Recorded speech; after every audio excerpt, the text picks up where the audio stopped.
Рахмат, Нурбек Өмүрбекович.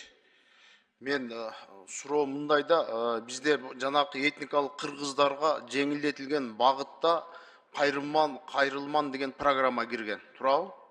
Азыр канчалык деңгээлде иштеп атат ошол? Жарандык алуу боюнча. Жарандык алуу боюнча этникалык кыргыздарга эч кандай тоскоолдук жок. Жанакы жеңилдетилген в порядке, упрощенном порядке жарандык берилет. Бирок эми бизге кайрылып атат да 2-3 жылдан бери ала албай жатабыз. Эч кыйын болуп атат депчи. Сиз менен байланышып ошолордун данныйларын алып карап берели, эмнеде маселе болуп аткан экен, сөзсүз жардам беребиз. Анан дагы бир маселе да, этникалык кыргыздар Кытай эл республикасынан көчүп келген бир 30 жыл болуп калды. Бул жерде үй алып, анан атасы кайтыш болуп кетип, үй атасынын атында экен да. Анан госрегистрден оформление кылалы десе, свидетельство о рождении, туулгандыгы тууралуу күбөлүк сурап атат экен. Кытайда андай берилбейт экен, кагаз берилет экен да. Муну 1 жылдан бери ала албай жатышат. Кантип жардам бересиздер ушундай биздин жарандарга?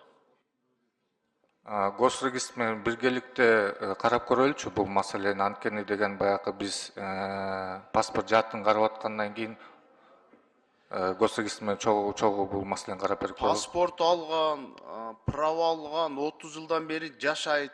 Только ошо туулгандыгы тууралуу күбөлүк жок экен, жөн эле кагаз берет экен Кытайда.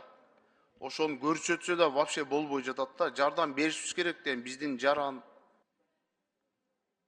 Карап Мен анда көрөлүчү. сизге жиберейин, анда сиз кабыл алып, ошо мыйзам чегинде жардам берип койсоңуз.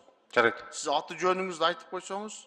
Бекзат Ибраимов, калктаттоо департамент директорунун орун басары. Мен анда сизге жиберем. Кайсы күнү кабыл аласыз? 1 күндөн 5 күнгө чейин, 9-дан 6-га чейин ар дайым жумуштамын. Макул, ошо жардам берип коелучу. Этникалык кыргыздар деген биздин мамлекеттин баягы граждандыгын алып жашап атат. Жеке ишкерлик менен алектенип, мыйзам чегинде иштешип, мамлекетибизге налог төлөп иштешип атат да. Ошого жардам берип коюңуз, Рахмат.